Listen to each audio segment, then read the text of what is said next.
Praise lord. దేవుడికి స్తోత్రం. ఈ వీడియో చూస్తున్న మీకందరికీ ప్రభువైన యేసుక్రీస్తు వారి పరిశుద్ధ నామములో వందనాలు, శుభములు కలుగునుగాక. దేవుడికి స్తోత్రం.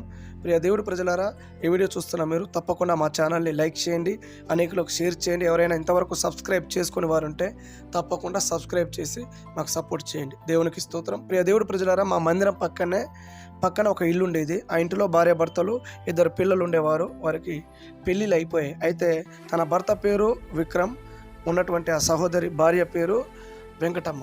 అయితే నా దేవుడి ప్రజలారా, ఈ విక్రమ్ భార్య జనరల్గా వ్యవసాయము, కూలినాలి పని, జనరల్ పనులు చేస్తూ వీళ్ళు బ్రతికేవారు. వీరికి వ్యవసాయం కూడా ఉంది.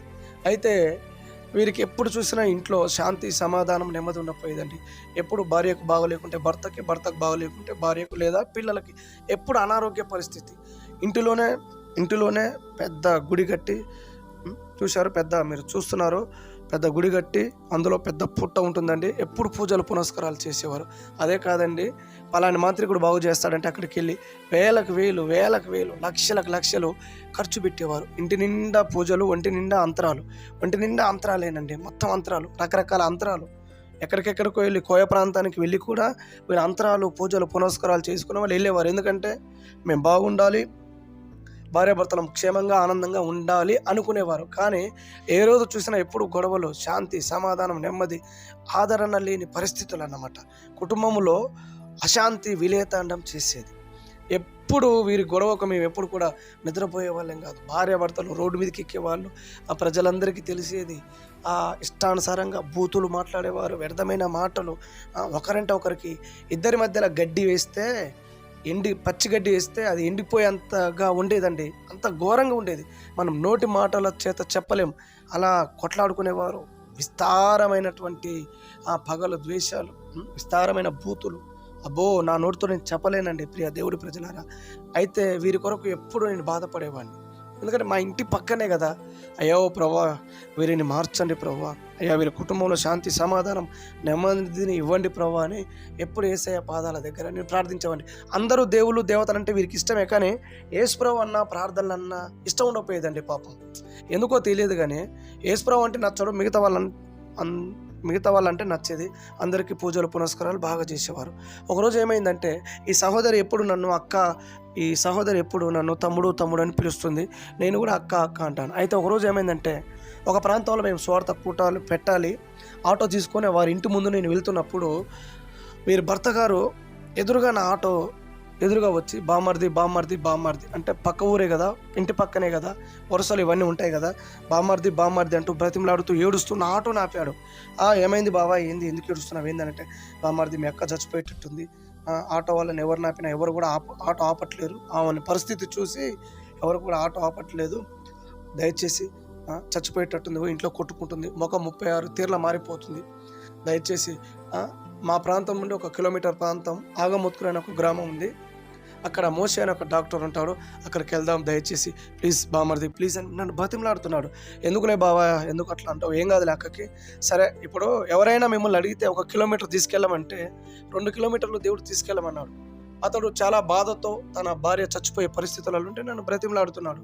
సరే, తన మాట కాదనలేం కదా, దేవుని పిల్లలం గనక తన మాటని మన్నించి సరే అని ఆటోలో వేసుకొని ఆ మోత్కూరు మోసే డాక్టర్ దగ్గరికి వెళ్ళాం. వెళితే హాస్పిటల్ దగ్గరికి వెళ్తే ఆయన లేడు.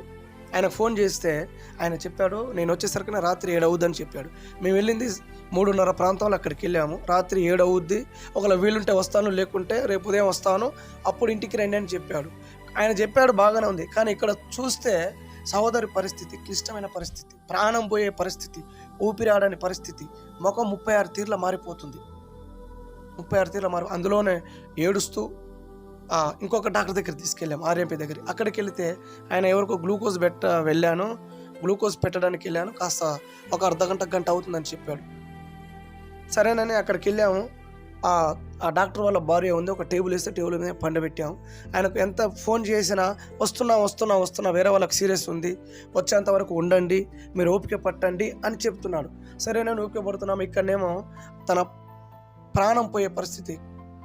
ఒక టేబుల్ వేస్తే టేబుల్ మీద పడుకోబెడితే, ఆ అక్కగారిని టేబుల్ మీద పడుకోబెడితే గిలగిలగిల కొట్టుకుంటుంది, ముఖం 36 తీర్ల మారిపోతుంది. అయ్యో ప్రభువా, ఏం చేయలేని పరిస్థితి అండి. ఆ మోసే డాక్టర్కి వెళ్తే ఆయన అందుబాటులో లేడు, ఇంకో డాక్టర్ దగ్గరికి వెళ్తే ఈయన అందుబాటులో లేడు. ఏం చేయాలి? ఇంకెవరైనా డాక్టర్లు ఉన్నారని చూస్తే వేరే డాక్టర్ కూడా ఆయన అందుబాటులో లేడు. మిర్యాలగూడ మా ప్రాంతం 30 కిలోమీటర్లు, అక్కడ తీసుకెళ్దామంటే అప్పటి వరకు ప్రాణం పోయే పరిస్థితి, ఏం చేయలేనటువంటి పరిస్థితి. సరే ఒక అర్ధగంట అయినా గంట అయినా అతని కొరకు ఎదురు చూద్దామని ఆ టేబుల్ మీద కూర్చోబెట్టి ఆ టేబుల్ మీద పడుకోబెట్టాము అక్కగారిని. ఆ పడుకుంది. అయ్యా నేను చచ్చిపోతున్నాను, నా పెద్ద కూతురు జాగ్రత్త, చిన్న కూతురు జాగ్రత్త అని వల ఏడుస్తుందండి. నేను పక్కనే ఉన్నాను. నేను ఏం చేయలేనటువంటి పరిస్థితి. నేనేం కూటాలకు వెళ్ళాలి, ప్రార్థనకు వెళ్ళాలి, ఇలా చెప్పేసి హాస్పిటల్లో దించేసి వస్తంగా వెళ్దామని నేను అనుకున్నాను. ఎందుకో నాకు తెలియదు, తన ముఖం చూస్తే, వారి భార్యాభర్తల వేదన చూస్తే నాకెందుకో వెళ్ళాలనిపించలేదండి. సరే కాసేపు ఇక్కడ ఉందాం, వెళ్ళిపోదామని అనిపించింది. నేను అక్కడనే ఉన్నాను. తన కింద పడుకొని కింద పడుకొని గిలగిల కొట్టుకుంటుంది. ఆ టేబుల్ మీద పడేస్తే కింద పడుతుంది, కొట్టుకుంటుంది. కూతురు జాగ్రత్త అండి అని ఏడుస్తుంది. నువ్వు జాగ్రత్త, నువ్వు ఎలా ఉంటావు, నీ పరిస్థితి ఎలా ఉంటావు అని ఏడుస్తుంది. తన భర్త మీద చేతి పెట్టి తన గల్లను పట్టుకొని నా ప్రాణం పోతుంది, నేను చచ్చిపోతాను తన గల్ల పట్టుకుంటుంది, నా గల్ల పట్టుకుంటుంది. ముందు షర్ట్ ఉంటుంది, షర్టుని బిగ్గరగా పట్టుకుంటుంది. తన భర్త గారి గల్లని పట్టుకొని ఏడుస్తూ గిలగిల కొట్టుకుంటూ గుడ్డు పైకే కింద గుడ్డు వేసింది, కింద పడి కొట్టుకుంటుంది. ఏం అర్థం కానటువంటి పరిస్థితి. అయ్యో ఈ క్షణంలో డాక్టర్ అందుబాటులో లేడు, ఎవరు అందుబాటులో లేడు, ఏం చేయాలి? ఒళ్ళు మొత్తం చెమటలు పట్టేసింది. చేతులు మొత్తం పట్టుకుంటే చల్లగా ఫ్రిడ్జ్లో బాటిల్ పెడితే ఎలా ఉంటుందో చేతులు అలా అయిపోయాయి. ముఖం అంతా మారిపోయింది, చెమటలు పట్టేసింది. 36 తీర్ల ముఖం అంతా ఆసిపోయింది, ముఖం అంతా బాగా లావు ఎక్కువైపోయింది. మనిషి గిలగిల కొట్టుకుంటుంది. ఏం చేయలేనటువంటి పరిస్థితి. అప్పుడు ఏ డాక్టర్కి ఫోన్ చేసినా ఎవరు అందుబాటులో లేరు. ఏం చేయాలి? ఆ డాక్టర్ ఆర్ఎంపీ డాక్టర్ వాళ్ళ భార్యకి ఏం తెలియదు. అప్పుడు ప్రాణం పోతుంది నా కళ్ళ ఎదుట, నేనేం చేయలేని పరిస్థితి. అప్పుడు నేను ఎంతో వేదన పడి బాధపడి, ఏసయ్యా నువ్వు డాక్టర్ల కంటే పరమ డాక్టర్ కదా ప్రభువా, నా కనుల ఎదుట ఒక అక్కగారు ప్రాణం పోతుంది నాయన. అయా డాక్టర్ల కంటే పరమ డాక్టర్ నీవు, నీకు అసాధ్యమైనది ఏముంది? నీళ్లను ద్రాక్షరసంగా మార్చిన దేవుడు, చచ్చిపోయిన చిన్నదాన్ని లేపిన దేవుడు, విధవరాలి కుమార్తెను బ్రతికించిన దేవుడవు నాయన. అయ్యా నీకు అసాధ్యమైనది ఏముంది నాయన? దయచేసి ఈ అక్కగారిని క్షమించు నాయన, వారి తప్పుల అపరాధాల పాపాలు ఏమైనా ఉంటే క్షమించము నాయన. అయ్యా ఒక్కసారి నువ్వు జ్ఞాపకం చేసుకో ప్రభువా. అయ్యా విధవరాలి కుమారుడిని ఆడ మీద పెట్టి మోసుకెళ్తుంటే, సమాధికి చేయడానికి సిద్ధంగా ఉంటే నువ్వు వచ్చి ఏం లేదు నాయన, నువ్వు చేతిని పెట్టావు పాడ మీద. నువ్వు ఎప్పుడైతే నీ చేతిని పాడ మీద పెట్టావో వెంటనే వాళ్ళు లేచి కూర్చొని ఏమైంది ఎందుకు నన్ను ఊరేగిస్తున్నారు, ఎందుకు నన్ను మోస్తున్నారు ఈ పాడ మీద అని అన్నాడు కదా ప్రభువా. నీకు అసాధ్యమైంది ఏముంది ప్రభువా? ఈ సహోదరి మీద కూడా నీ చేయిని, నీ హస్తమును, నువ్వు దక్షిణాస్తమును నువ్వు చాపితే వెంటనే బ్రతుకుతుంది కదా ప్రభువా.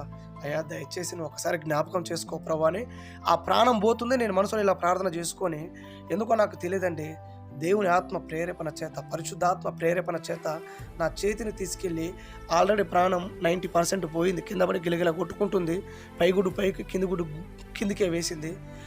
ఎందుకో తెలియదు, ఆ చచ్చిపోతున్న సహోదరి తల మీద నా చేతిని ఇలా పెట్టానండి, అంతే. నేను ఏం చేయలే, నాలో ఏ శక్తి లేదు, నాలో ఏ బలము లేదు. కానీ నా దేవుడి ప్రజలారా, ఎప్పుడైతే నేను ఆ చేతిని పెట్టానో ఒక నిమిషము లోపే, క్షణాలలో పోయే ప్రాణం తిరిగి వచ్చింది.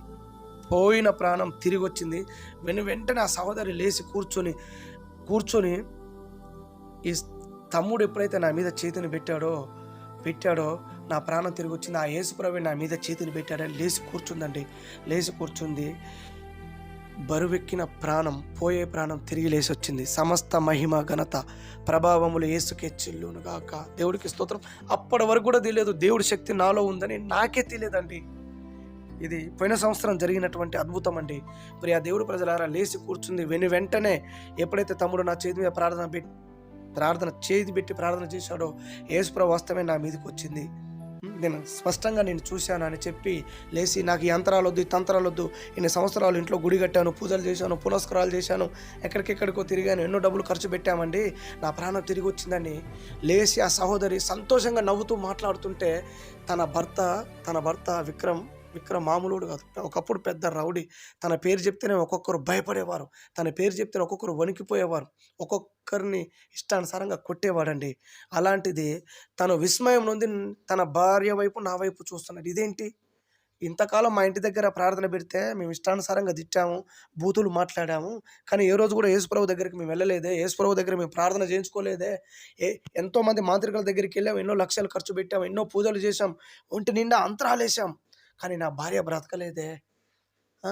ఒక దేవునికి ప్రార్థన చేసే ఒక సేవకుడు నా భార్య తల మీద చేతులు పెట్టాడు. గంటలు గంటలు ప్రార్థన చేయలే. 5 నిమిషాలు, 10 నిమిషాలు ప్రార్థన చేయలే. చెయ్యి పెట్టగానే నా భార్య లేసి కూర్చుంది. ఏంది అద్భుతం? ఏంది ఆశ్చర్యకార్యం? నిజంగా యేసుప్రభు గొప్ప దేవుడని ఆ క్షణమే ఆ అద్భుతం జరిగిన వెంటనే భార్యాభర్తలు రక్షణ పొందారు, మారుమనసు పొందారు. దేవుడికి స్తోత్రం. ఈ లోపల నా దేవుడి ప్రజలారా లేసి కూర్చుంది. అంతరాలొద్దు, తంత్రాలని మొత్తం తీసేసి నేల మీద పడేసిందండి. ఈ లోపల డాక్టర్ వచ్చి నేను ట్రీట్మెంట్ చేస్తానని అంటున్నాడు. ఏది బ్రతికిన తర్వాత. అప్పుడన్నారు, "అయ్యా మాకు ఏ ట్రీట్మెంట్ వద్దు, ఏమొద్దు. ఏదో జ్వరానికి ఒక 2 టాబ్లెట్లు" అంటే డాక్టర్ ఉత్తగా ఇంటికి పంపియడు గదా! ఊరికనే పంపియడు గదా! "నాకు మంచిగానే ఉందండి. జ్వరానికి టాబ్లెట్లు ఇవ్వని" ఒక రూ. 20, రూ. 30 టాబ్లెట్ తీసుకున్నారు. ఇంటికొచ్చారు. వెంటనే కొట్టు దగ్గరికెళ్ళి కొబ్బరి నూనె తీసుకొని, దానికి ప్రార్థన చేయించుకొని, శుభ్రంగా ప్రార్థన చేయించుకున్నారు. ఇంట్లో జల్లుకున్నారు. చక్కగా ఆ రోజు బాగున్నారు. మరుసటి రోజు బాగున్నారు. ఇన్ని సంవత్సరాలు శాంతి, సమాధానం కొన్ని ఏండ్ల తరబడి నుంచండి. ఏండ్ల తరబడి నుంచి వారి కుటుంబంలో శాంతి, సమాధానం, నెమ్మది లేదు. ఎప్పుడైతే యేసుప్రభు వారిని ముట్టాడో, ఎప్పుడైతే దేవుడు వారిని స్వస్థపరిచాడో, ఎప్పుడైతే దేవుడు వారిని బ్రతికించాడో శాంతి, సమాధానం, నెమ్మదొచ్చింది. ఇప్పుడు నాకు ప్రాణం బాగుందండి. కొన్ని లక్షలు పెట్టినా దొరకని మనశ్శాంతి నాకిప్పుడుంది అని చెప్పింది. సహోదరి కొట్టు మీదకెళ్ళింది. కొబ్బరి నూనె తీసుకొచ్చుకుంది. ప్రార్థన చేయించుకుంది. మళ్ళీ మరుసటి రోజు వచ్చింది. మళ్ళీ ప్రార్థన చేయించుకుంది. అదే అదే అదే కోణంలో హైదరాబాద్‌కెళ్లారు. దేవుని మందిరంలో ఇప్పుడు వారు దేవుడి సేవ చేస్తున్నారు. దేవుడి మందిరంలో పనివాళ్ళుగా ఉన్నారండి. అనేకులకు కుర్చీలు వేయడం, మందిరం చూసుకోవడం, సేవకునికి పరిచర్య చేయడం ఇదంతా జరుగుతుంది. నిన్నగాక మొన్నటి దినాన ఇంటికొచ్చారు. మాతో కలిసి మాట్లాడారు. అదే కాదు, వాళ్ళ ఇంటిని కూడా దేవుని మందిరానికి కావాల్సినటువంటి ఎవరొచ్చినా, ఎంతమందొచ్చినా మా ఇంట్లో ఉండండి. చక్కగా ప్రార్థనలు చేసుకోండి. దేవుడే మమ్మల్ని బ్రతికించాడని చెప్పారు. ఒకప్పుడు శాంతి లేదు, సమాధానం లేదు, ఆరోగ్యం లేదు, క్షేమం లేదు, నెమ్మది లేదు. ఎప్పుడు గొడవలు, పంచాదులు. ఆ లక్షలు మాంత్రికులకు హాస్పిటల్‌లో పెట్టేవారు. అయినను స్వస్థత లేదు. ఎన్ని పూజలు చేసినా, పునస్కారాలు చేసినా. ఈరోజు నా దేవుడి ప్రజలారా, వారి దరిద్రత తొలగించబడింది. అప్పులు తొలగిపోయాయి. కష్టాలు తొలగిపోయాయి. బాధలు తొలగిపోయాయి. భార్యాభర్తలు ప్రేమగా సమాధానంగా ఉన్నారు. ఇప్పుడు ఈ ఫోటో నేను భార్యాభర్తల్ని తీశాను. కానీ సాక్ష్యం తనదే గనుక తన భర్త గారిని పెట్టలేదు. ఒకప్పుడు ఎలా ఉండేదంటే ఎయిడ్స్ వచ్చిన పేషెంట్ లాగా ఉండేది. ఈరోజు చక్కగా మేము దేవుడిని నమ్ముకున్నాం. దేవుడి సన్నిధిలో ఉన్నాం. మేము ప్రార్థన చేసుకుంటున్నామని చెప్పిందండి. చూడండి నా దేవుడి ప్రజలారా, ఎంత అద్భుతం. ఈరోజు దేవుడు చేసిన అద్భుతం. సాక్షిగా ఉన్నారు. హైదరాబాదులో చక్కగా ఉన్నారు. ఇప్పుడు మేము బంగారం కొనుక్కున్నాము. మా దరిద్రత తొలగిపోయినాయి. అప్పులన్నీ పోయాయి. మేము బాగున్నాము అని నాతో కలిసి వారు నాతో మాట్లాడి మా కొరకు ప్రార్థన చేయమని వెళ్ళిపోయారండి. చూడండి ఎంత అద్భుతమో నా దేవుడి ప్రజలారా. యేసు ప్రభువు చూస్తున్న దేవుడు. మీ సమస్యలో కన్నీళ్ళు ఏమైనా ఉంటే కామెంట్ రూపంలో మీరు తెలియజేయండి. మీ కొరకు మేము ప్రార్థిస్తాము. దేవుడు మిమ్మల్ని విడిపిస్తాడు. మా వీడియో కనుక మీకు నచ్చితే తప్పకుండా లైక్ చేయండి, షేర్ చేయండి, సబ్స్క్రైబ్ చేయండి. మీ కొరకు